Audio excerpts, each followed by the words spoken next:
오늘 우리에게 주시는 하나님의 말씀은 룻기 2장 8절에서 23절까지 말씀입니다. 룻기 2장 8절에서 23절까지 말씀이고요. 제가 봉독해 드리도록 하겠습니다.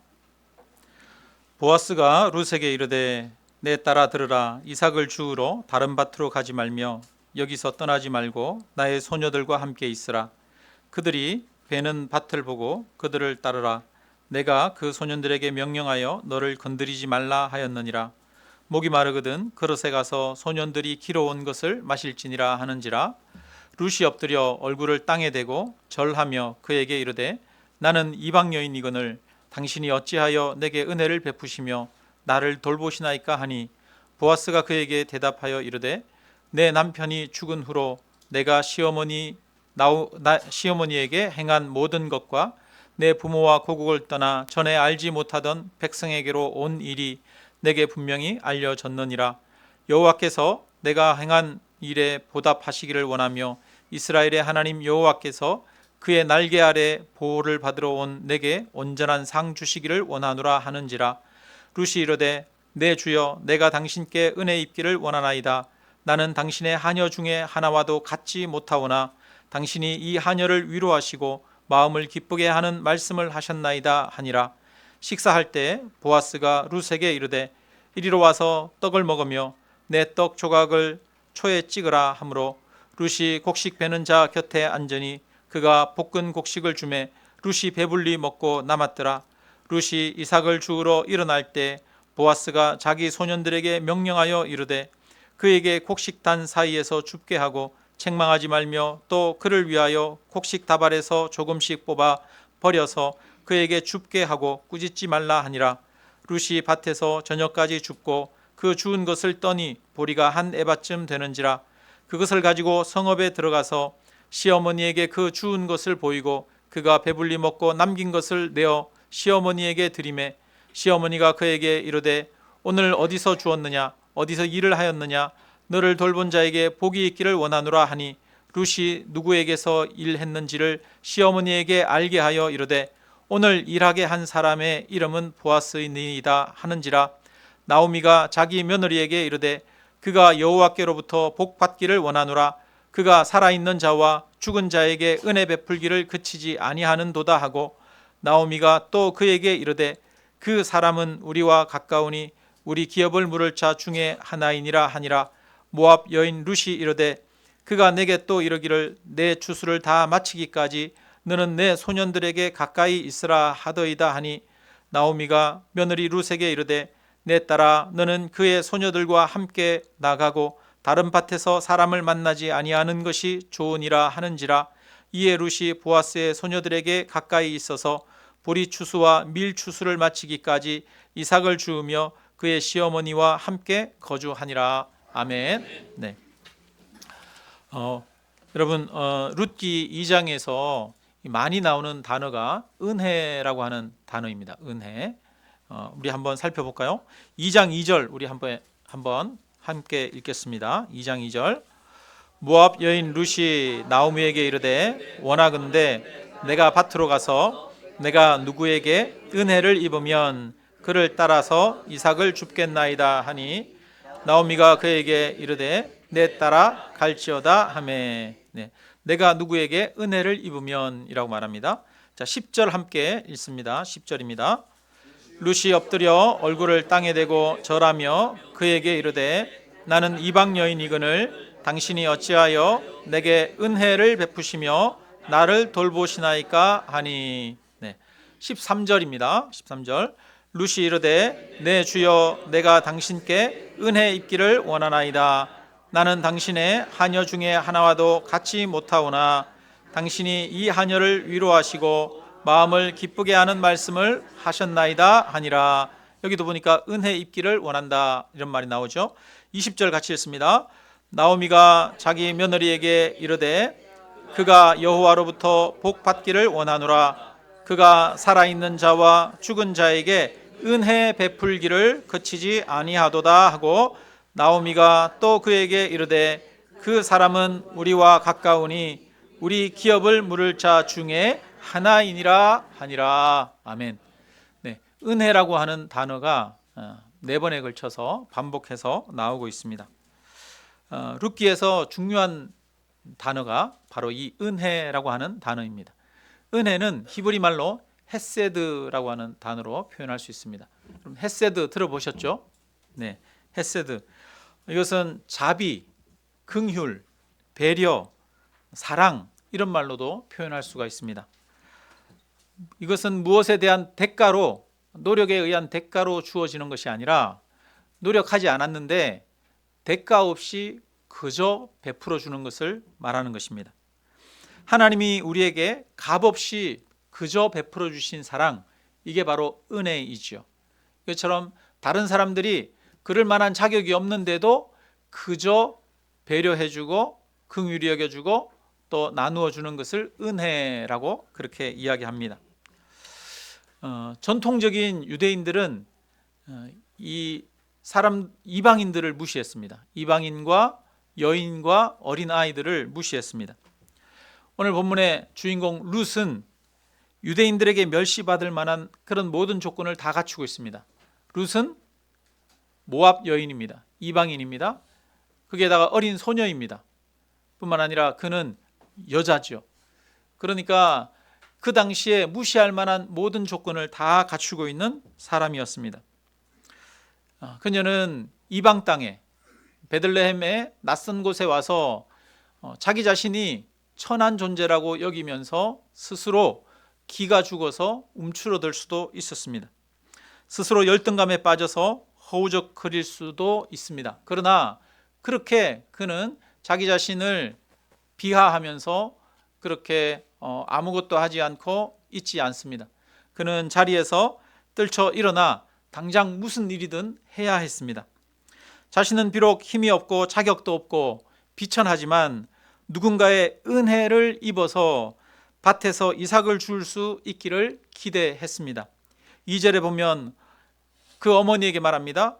모압 여인 룻이 나오미에게 이르되 원하건대 내가 밭으로 가서 내가 누구에게 은혜를 입으면 그를 따라서 이삭을 줍겠나이다. 누군가에게 은혜 입기를 바라는 마음이 있는 것이죠. 값없이 누군가 나에게 긍휼을 베풀어 주기를 바라는 마음이 있습니다.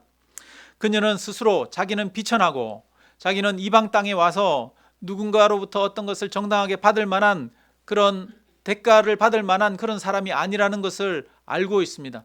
그녀는 스스로 은혜 받아야 할 사람이라고 그렇게 말하고 있는 것이지요. 살아가다 보면 우리는 뜻하지 않게 어려움을 겪을 때가 있습니다. 자동차를 운전하다가 펑크가 날 때도 있고요. 갑자기 길을 가다가 쓰러진다거나 누군가의 은혜를 받아야 할 때가 있습니다. 나이가 들어서 요양원에 가면 누군가가 내가 스스로 밥을 먹을 수 없어서 누군가가 밥을 떠주어야 하는 그런 상황을 겪을지도 모릅니다. 우리는 살아가다 보면 반드시 누군가의 도움을 받아야 하고 배려를 받아야 할 때가 있습니다. 나는 다른 사람의 은혜 없이도 살아갈 수 있다고 하는 사람이 있습니까? 이 세상에 내 힘으로만 살아갈 수 있다고 하는 사람은 아무도 없습니다. 나는 은혜가 필요한 자입니다 라고 하는 그런 고백이 우리에게 있어야 하는 것이죠. 지금 이 룻은 스스로 고백합니다. 내가 오늘 혹시 나가서 누군가로부터 은혜를 받으면 이라고 말합니다. 오늘도 우리는 누군가로부터 은혜를 받아야 합니다. 누군가로부터의 섬김을 받아야 하고 누군가로부터의 도움을 받아야 합니다. 특별히 하나님의 용서의 은혜를 받아야 할 사람들이 바로 저와 여러분들입니다. 룻은 누군가로부터 은혜 받기를 바라는 간절한 마음으로 앞으로 나아갔습니다. 그것처럼 오늘도 우리는 누군가의 은혜를 기대하면서 하나님의 은혜를 기대하면서 나아갈 수 있기를 주님의 이름으로 축원합니다. 찬양 중에 은혜 아니면 살아갈 수가 없네, 그런 찬양이 있지 않습니까? 은혜 아니면 살아갈 수가 없네, 모든 것이 다 주님의 은혜라. 여러분, 우리가 매 순간순간 살아가는 것이 하나님의 은혜가 아니면, 하나님의 사랑과 긍휼과 그저 베풀어 주시는 그 값없이 주시는 은혜가 아니면 살아갈 수 없는 존재인 줄로 믿습니다. 나는 은혜가 필요한 자입니다. 나는 은혜를 받아야 합니다 라고 하는 그런 낮은 마음이 우리에게 절박하게 있어야 할 줄로 믿습니다. 오늘 보아스는 그런 룻을 보고 그녀에게 은혜를 베풀어 줍니다. 이삭을 주우러 밭으로 가지 말며 여기를 떠나지 말고 나의 소녀들과 함께 있으라 라고 말합니다. 자기 밭에서 계속 이삭을 주울 수 있도록 허락해 주었습니다. 그리고 외톨이로 일하지 않고 다른 소녀들과 함께 일할 수 있도록 배려해 주었습니다. 남자 일꾼들이 괴롭히지 못하도록 배려했습니다.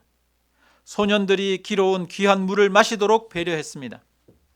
다른 모든 사람들이 무시할 만한데 마치 사랑하는 딸을 돌보듯이 그렇게 상세하게 그를 돌봐 주었습니다. 참된 은혜는 가장 약한 자에게 베풀어주는 은혜입니다. 예수님은 말씀합니다. 잔치를 베풀거든 차라리 가난한 자들과 몸 불편한 자들과 전원자들과 맹인들을 청하라. 그리하면 그들이 갚을 것이 없으므로 내게 복이 되리니 이는 의인들의 부활 시에 내가 갚음을 받겠음이라 하시더라.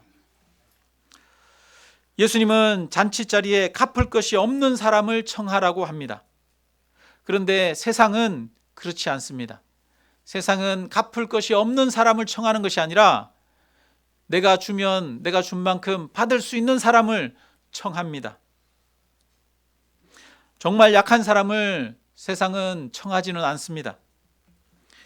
우리 사회에서 이 차별의식이 많은 사람들, 여러분 고위층, 아주 부유한 사람들, 그리고 학력이 높은 사람들이 차별의식이 많을까요? 아니면 아주 가난하고 또 배운 것이 없는 사람들이 차별의식이 많을까요?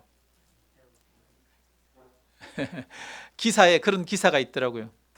의식조사 결과 오히려 많이 배우고 많은 것들을 가진 사람들이 더 차별의식이 많대요. 학연 따지고 지연 따지고 그리고 가지고 있는 경제적인 이런 수준 따지고 교양 따지고 직업 따지고 이런 거 따지는 것이 오히려 가진 사람들이 그런 것을 더 많이 따지더라는 겁니다. 그래서 힘있고 강한 사람들이 나누고 베푸는 삶을 살기보다는 오히려 궁핍하고 그리고 어려운 삶을 경험해 본 사람들이 다른 사람들에게 더 많은 은혜를 베풀기도 합니다. 보아스는 살몬과 여리고성의 기생 라합에게서 태어난 아들입니다. 보아스의 어머니가 누구라고요? 라합이에요. 보아스의 어머니가 이방 여인이에요. 이방인이에요. 유대인이 아닙니다. 게다가 보아스의 어머니가 기생이었어요. 그러니까 보아스는 어릴 때부터 이 상처를 받았을 수도 있겠죠. 어머니가 이방 여인이어서 여러 가지 그 겪는 어려움들을 보았지 않겠습니까? 보아스는 그런 어려움들을 어릴 때부터 경험해 보았기 때문에 어쩌면 룻이라고 하는 이 이방 여인을 보고도 그를 향해서 동정의 마음, 사랑의 마음, 긍휼의 마음을 품고 있었을지도 모르겠습니다. 혹시 우리가 살아오면서 예기치 않게 경험했던 어려움들이 있습니까? 여러분, 어려움을 경험해 본 사람들이 다른 사람들을 더 잘 이해하고 도울 수 있습니다. 가정에서 어려울 때 부모님의 불화로 고통받는 것을 본 사람들은 다른 부부 관계에 어려움을 겪고 있는 사람들을 향한 긍휼의 마음이 있습니다. 뿐만 아니라 가난으로 인해서 고통받아 본 사람은 가난한 사람들을 긍휼히 여기는 마음이 있는 것이지요. 그렇게 볼 때 우리가 살면서 경험했던 어려움들은 사실은 그것은 우리에게 저주가 아닙니다. 우리가 경험한 경험들은 오히려 축복인 줄로 믿습니다. 무슨 축복입니까? 다른 사람들을 이해하고 다른 사람들을 긍휼히 여기고 다른 사람들에게 은혜 베풀 수 있도록 하기 위한 하나님의 축복인 줄로 믿습니다. 그래서 보아스는 자신이 경험했던 이방 여인 어머니에 대한 경험을 가지고 있었기 때문에 룻을 세심하게 사랑으로 돌보고 있습니다. 12절을 우리가 함께 읽겠습니다.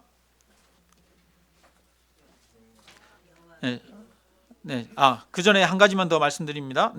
여러분, 우리가 누군가를 돕는 것, 은혜 베푸는 것은 해도 되고 안 해도 되는 겁니까? 아니면 반드시 해야 하는 의무입니까? 마음 내키면 마음에 드는 사람은 하고 안 드는 사람은 안 해도 됩니까? 여러분, 은혜 베푸는 것은 의무입니다. 왜 의무입니까? 마지막 때 예수님이 양과 염소를 구분합니다. 오른쪽에는 양을 두고 왼쪽에는 염소를 두고 오른쪽에 있는 사람들에게 말합니다.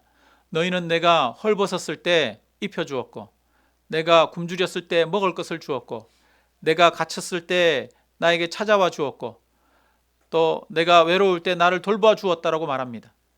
우리가 언제 그랬습니까? 그랬더니 주님이 말하죠. 지극히 작은 자 하나에게 한 것이 나에게 한 것이다.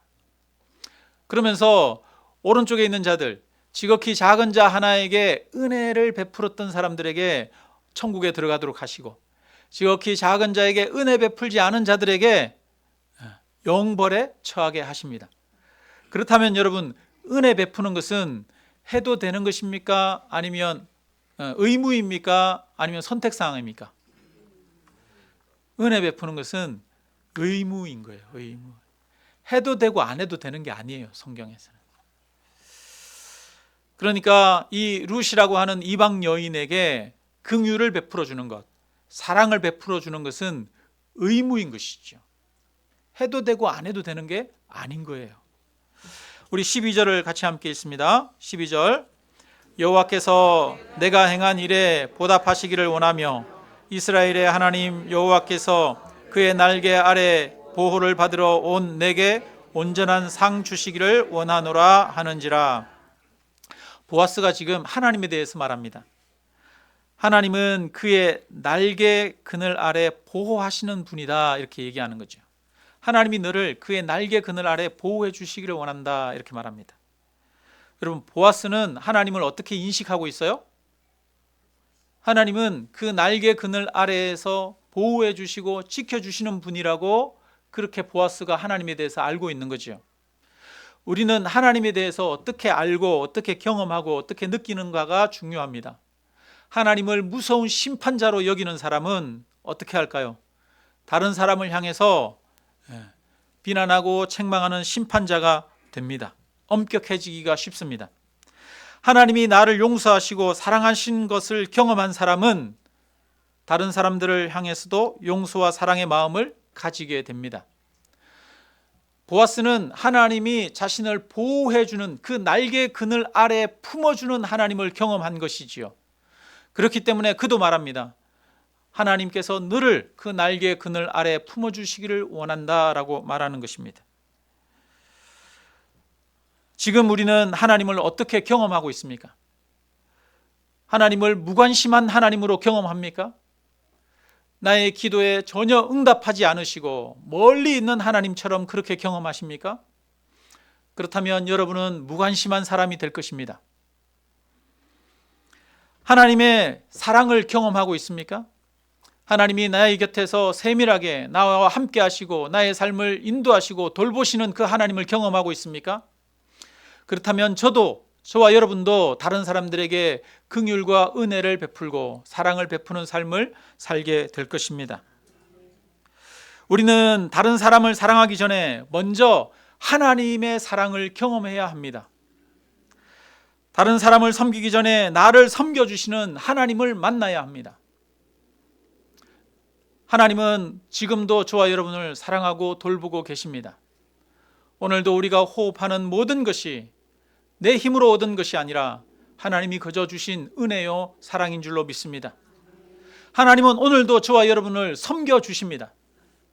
하나님은 이 온 우주 만물이 운행하시도록 하시고 계절이 바뀌고 씨앗이 떨어지고 열매 맺게 하심으로써 저와 여러분을 여전히 하나님이 섬겨주시고 계십니다.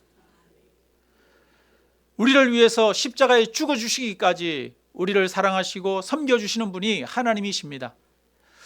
하나님의 이 사랑과 은혜를 깊이 날마다 경험하고 고백하게 되기를 주님의 이름으로 축원합니다.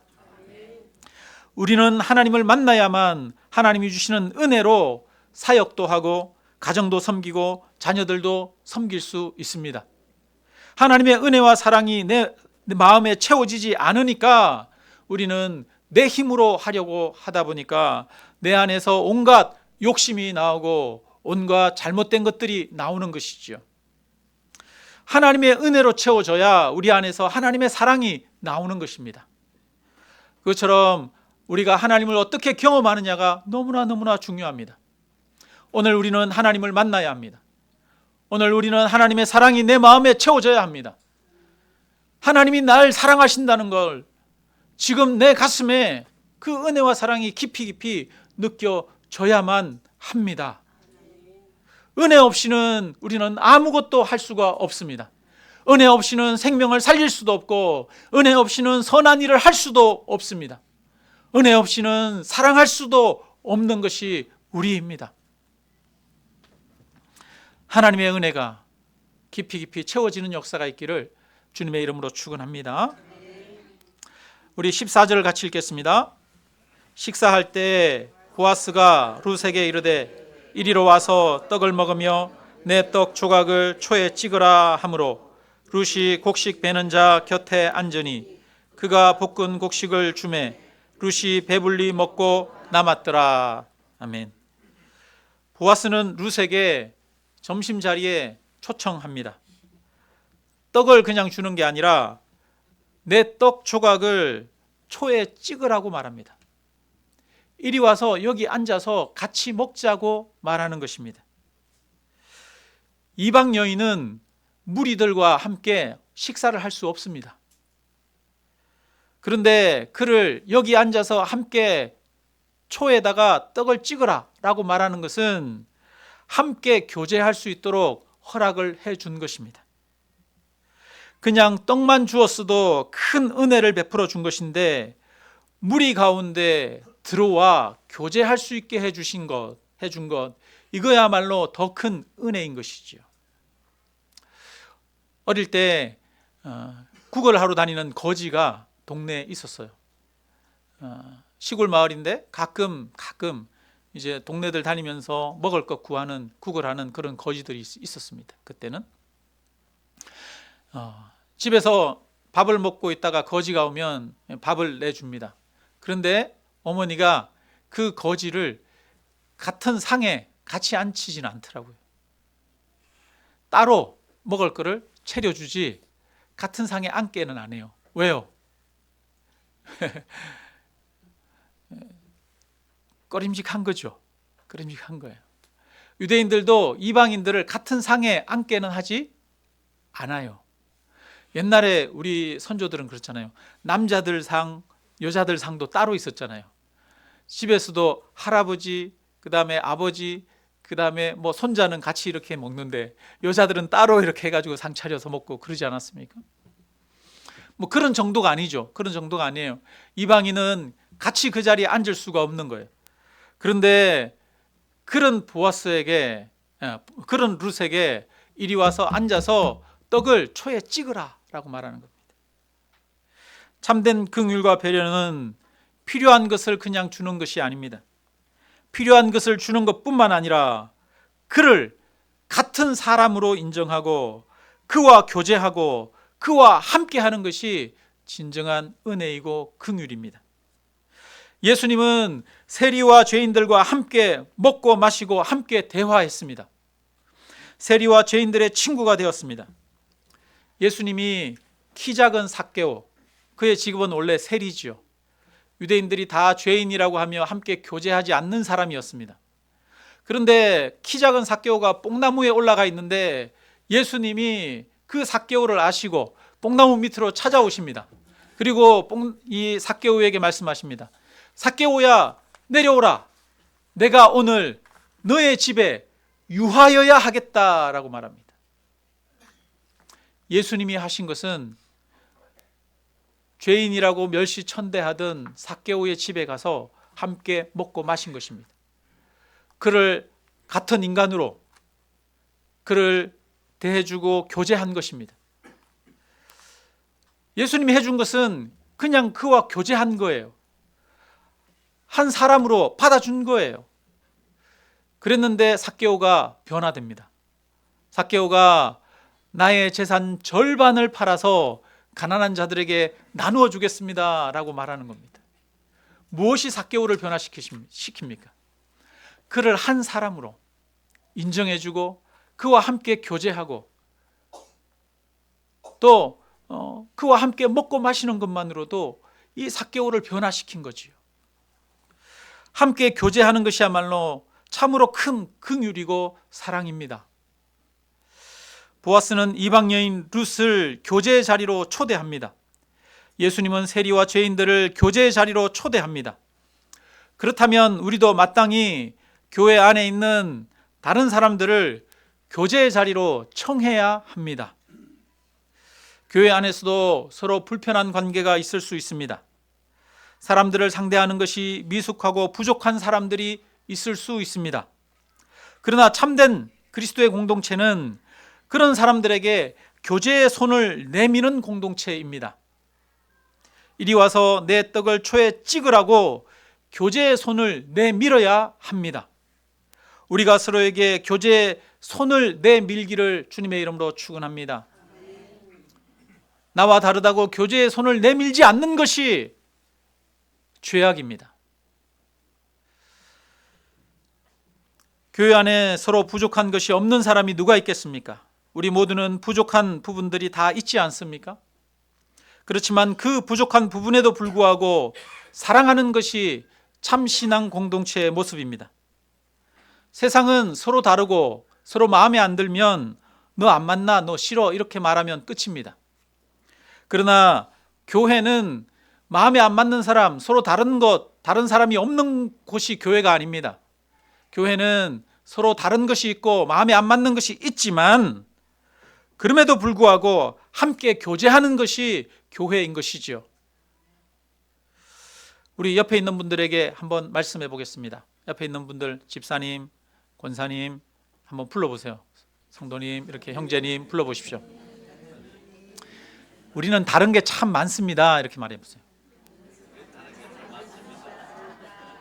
그래서 어떻습니까, 여러분? 싫습니까? 네, 그래서 감사합니다. 한번 얘기해 봅시다. 네. 네, 그래서 감사합니다. 여러분, 꽃밭에 같은 색깔 꽃만 쫙 있으면 지루해요. 그런데 여러 가지 색깔의 꽃이 섞여 있어야 이뻐요. 네. 한 번 더 얘기해 봅시다. 옆에 분들 한번 불러봅시다. 다시 한번 집사님, 원사님, 장로님 한번 불러봅시다. 집사님, 원사님, 장로님이 아니라 옆에 있는 분을 불러야죠. 옆에 있는 분을 불러가지고, 네. 솔직히 말하면은 마음에 안 드는 게 많이 있어요. 이렇게 얘기해 봅시다. 솔직히 말하면 마음에 안 드는 것도 있어요. 이렇게.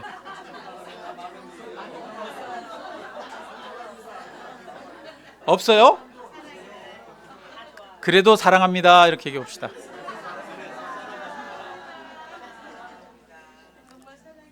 네.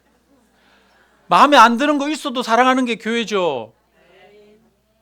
마음에 안 드는 게 있어서 힘든데 사랑하려고 애를 써서 자기를 돌아보고 자기를 쳐서 복종시키는 게 교회 아닙니까?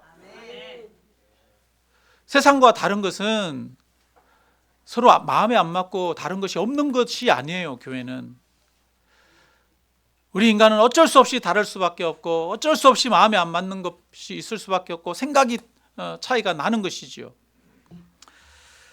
그런데도 불구하고 교제의 손을 내미는 것입니다. 이방 여인에게 이리 와서 여기 앉아서 떡을 초에 찍으라 라고 말하면서 교제의 손을 내미는 것입니다. 이것이 은혜요, 이것이 긍휼입니다.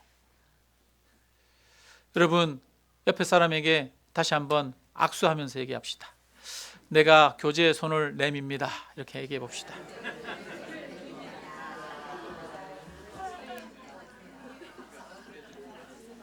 예, 여러분, 교제의 손 내민다고 얘기하셨으니까 밥도 같이 밖에서 밥도 같이 드시고 차도 마시고 네, 교제하십시오.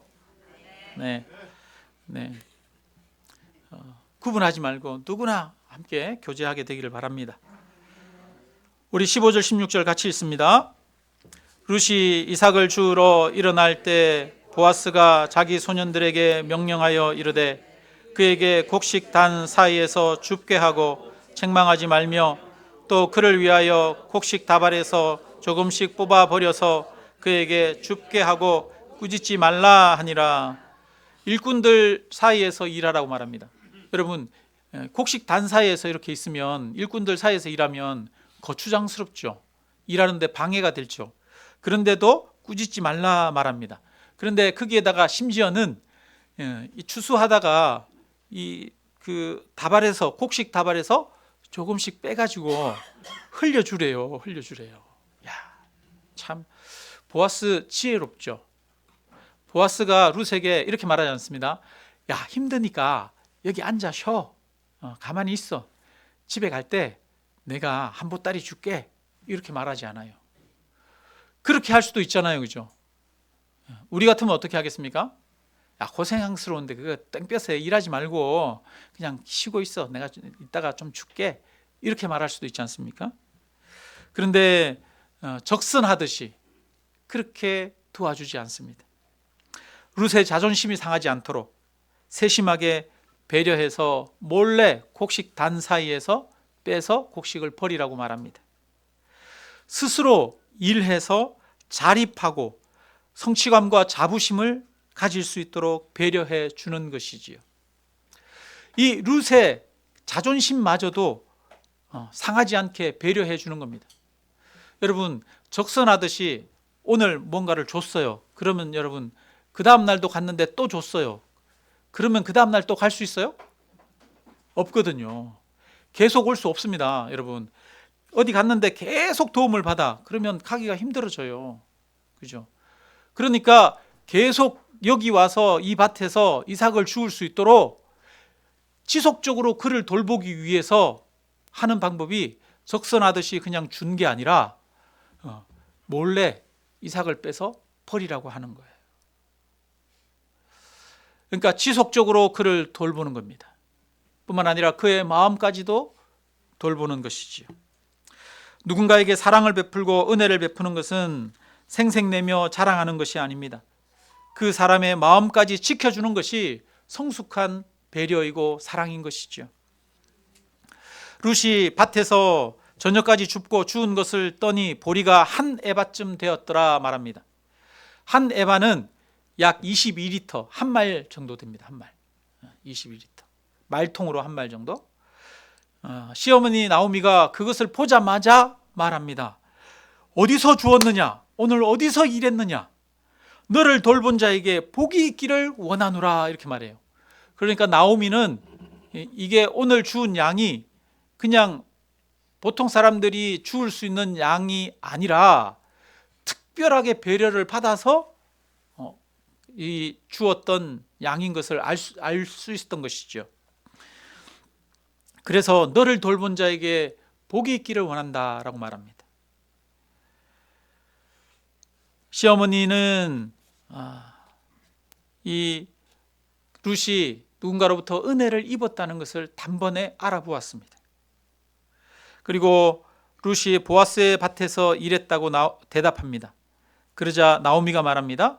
그가 여호와로부터 복받기를 원하노라. 그가 살아있는 자와 죽은 자에게 은혜 베풀기를 뭐하지 않는다? 그치지 아니하는도다. 이렇게 말했어요. 이걸로 보아하니 이전에도 아마 보아스가 은혜를 베풀었던 것 같아요. 아마 나오미와 룻이 모압 지방에서 돌아왔다는 얘기 듣고 뭐 살 집이 또 변변치 않고 아마 먹을 것도 없고 그러니까 친척으로서 뭔가 좀 갖다 주고 그렇게 하지 않았겠어요, 그죠? 그렇게 했었겠죠. 이전에도 돌보아 주었는데 지금도 은혜 베풀기를 그치지 않는다 이렇게 말하고 있습니다. 나오미는 보아스가 베풀어 준 은혜에 감사하고 있습니다. 나오미와 룻의 삶이 보아스가 베풀어 준 그 은혜로 인해서 다시 회복되어 가고 있습니다.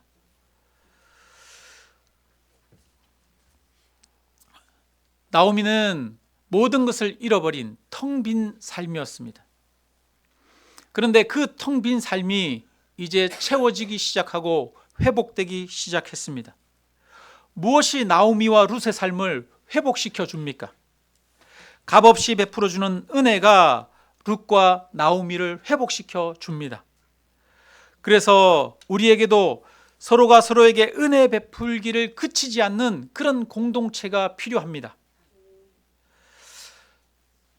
서로에게 달라고 이기적으로 불평하고 불만하고 원망하는 공동체는 저급한 공동체입니다. 그런 공동체는 미움과 분열을 낳습니다. 또 그것보다 조금 나은 공동체는 주는 것만큼 받는 공동체입니다. 주고 받고. 그런데 거기에는 은혜가 없습니다. 우리는 하나님으로부터 갚을 수 없는 은혜를 받았습니다. 하나님으로부터 받은 갚을 수 없는 그 은혜 때문에 서로가 서로에게 은혜 베풀기를 그치지 않는 공동체가 교회입니다. 룻기에 보면은 자기를 위해서 기도하거나 자기의 복을 구하는 사람이 없습니다. 모두가 상대방을 배려하고 상대방을 축복합니다. 받은 은혜에 대해서 감사하며 그에게 복을 달라고, 복을 주시라고 하나님께 기도합니다. 그런데 은혜를 베풀기만 하는 내용들이 나와요. 룻기에 보면 2장에 보면 은혜를 베풉니다. 룻은 그 어머니 나오미에게 은혜를 베풀었고, 뿐만 아니라 보아스는 그 룻에게 은혜를 베풀었습니다. 이처럼 상대방을 배려하고 은혜를 베풀었더니 모두가 함께 복을 받게 됩니다. 서로가 서로에게 은혜를 베풀 때 모두가 복을 받습니다. 우리가 은혜를 베푸는 공동체가 되을 때 거기에 생명이 살아납니다. 거기에 구원의 역사가 있습니다. 회복의 역사가 있습니다. 여러분, 우리의 존재 이유는 은혜 베풀기 위한 것입니다. 하나님이 아담과 하와를 만드셨잖아요. 아담이 독초하는 것이 좋지 못하여 하와를 만들 때 돕는 배필로서 하와를 만들었습니다. 하와의 역할은 무엇입니까? 돕는 자가 되는 것입니다. 그러면 아담의 역할은 무엇입니까? 도움을 받는 자가 되는 것입니까? 아닙니다. 아담의 역할도 하와를 돕는 자가 되는 것입니다. 부부는 서로 돕는 배필인 거예요. 부부는 서로 돕기 위해서 존재하는 것입니다. 그런데 많은 사람들이 나는 상대방을 돕기 위해서 있다고 생각하지 않습니다. 반대로 나의 이익을 위해서 상대방이 있다고 생각을 하는 거죠. 결혼하는 사람들이 결혼하는 이유는 내가 행복하기 위해서인 경우가 많습니다. 내가 행복하기 위해서 결혼하는 것은 성경적인 것이 아닙니다. 나의 행복도 중요합니다. 그러나 성경적인 것은 내가 상대방을 행복하게 해주기 위해서 결혼하는 거예요. 그거 아닙니까? 내가 상대방을 돕기 위해서 결혼하는 거 아닙니까? 맞죠? 여러분, 그래서 돕기 위해서 다들 결혼하셨죠? 아멘. 네. 돕기 위해서 우리는 결혼해야 하는 겁니다. 그리고 돕기 위해서 결혼했습니다. 그래서 내가 상대방을 섬겨주고 도와주는 것이 결혼 관계죠. 그런데 이런 마음으로 우리가 살아가도 힘든 게 결혼 생활이잖아요. 솔직히 말해서 저도 결혼할 때요, 나를 위해서 결혼한다는 생각보다는 돕기 위해서 결혼한다 이런 생각 많이 가졌습니다. 나를 통해서 아내가 행복해졌으면 좋겠다 이런 마음이었어요. 정말입니다. 정말이에요. 네. 나로 인해서 아내가 행복해졌으면 좋겠다. 내가 아내를 돕는 자가 돼야 되겠다. 이런 마음 먹고 결혼을 했는데 살아보니까 이 안에 이기심이 가득해요. 말은 내가 돕기 위해서 결혼한다고 했는데 사실은 돕기 위해서 결혼한 게 아니라 나한테 안 채워준다고 맨날 불평하고 원망하고 짜증내고 화내고 그러다 보니까 부부싸움이 끝이 없었죠. 그래서 진정으로 돕는 배필이 되어질 때 부부관계가 행복해지는 겁니다. 부부가 서로 도와주려고 서로에게 은혜를 베풀어 주려고 할 때 행복한 가정이 되는 것입니다. 우리가 신앙생활 하는 것도 마찬가지입니다. 우리가 왜 함께 신앙생활을 합니까? 나의 만족과 즐거움, 나의 편안함을 위해서 신앙생활하는 것이 아닙니다. 나의 꿈과 나의 이상을 실현하기 위해서 함께 모여서 신앙생활하는 것이 아닙니다. 우리가 함께 신앙생활하는 이유는 하나님을 기쁘시게 하고, 그리고 내 앞에 있는 상대방을 기쁘게 하기 위해서 함께 신앙생활을 하는 것입니다. 우리가 하나님께 받은 은혜를 서로가 서로에게 베풀고 나누기 위해서 함께 신앙생활을 하는 것입니다. 우리가 이렇게 서로가 서로에게 은혜를 베풀면 그 은혜가 은혜를 낳고 은혜가 또 다른 은혜를 낳아서 그 공동체는 쓰러져 있는 사람을 이렇게 세우고 죽어가는 사람들에게 새 생명을 주고 좌절한 사람들에게 소망을 주는 그런 공동체가 되어지는 것이지요. 나오미와 룻이 좌절 가운데 있습니다. 나오미와 룻이 텅 빈 가운데 있습니다. 모든 것을 잃어버렸습니다. 그런데 그들이 회복됩니다. 무엇으로 회복됩니까? 은혜 베풀기를 그치지 않는 그 은혜로 회복이 되는 것이지요. 성숙한 교회, 좋은 교회는 서로에게 은혜 베풀기를 그치지 않는 교회입니다. 보아스는 룻에게 은혜 베푸는데 적당히 베풀지 않았습니다. 은혜 베풀기를 그치지 않았습니다. 그에게 필요한 곡식을 줄 뿐 아니라 그의 마음까지도 세심하게 배려합니다. 적극적으로 룻이 필요로 하는 것들을 채워줍니다. 그에게 교제의 손을 내밀었습니다. 우리 22절 나오는 22절 말씀 같이 한번 23절 같이 읽습니다. 나오미가 며느리 룻에게 이르되 내 딸아 너는 그의 소녀들과 함께 나가고 다른 밭에서 사람을 만나지 아니하는 것이 좋으니라 하는지라. 이에 룻이 보아스의 소녀들에게 가까이 있어서 보리 추수와 밀 추수를 마치기까지 이삭을 주우며 그의 시어머니와 함께 거주하니라. 아멘. 여기 보니까 내 딸아 너는 그 소녀들과 함께 있고 함께 나가고 다른 밭에서 사람을 만나지 아니하는 것이 좋으니라. 이렇게 말해요. 이삭을 주우러 가야 할 밭이 있고 가지 말아야 할 밭이 있는 거죠. 만나야 할 사람이 있고 만나지 말아야 할 사람이 있는 것입니다. 누구를 만나야 하는 거예요? 은혜의 나눔이 있는 사람을 만나라는 거예요. 내 밭에 있으라 라고 말합니다. 내 밭에 있으라. 보아스가 내 밭에 있으라. 그래서 우리는 하나님의 은혜의 공동체에 붙어 있는 것이 필요한 것이죠. 말씀을 마칩니다. 우리가 서로에게 은혜 베풀기 위해서는 우리에게 은혜 베푸시는 하나님을 만나야 합니다.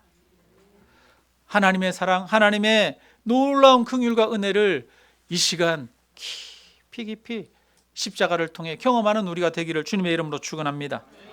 그리고 하나님의 은혜가 있는 공동체는 서로가 서로에게 은혜 베풀기를 그치지 않는 공동체입니다. 은혜 베풀기를 그치지 않는 공동체에는 회복의 역사, 생명의 역사가 나타납니다. 은혜의 공동체에는 은혜 위에 은혜가 더해지는 역사가 나타납니다. 우리 모두 하나님의 은혜를 구하고 서로가 서로에게 은혜를 베푸는 그런 공동체가 되기를 주님의 이름으로 축원합니다. 우리 함께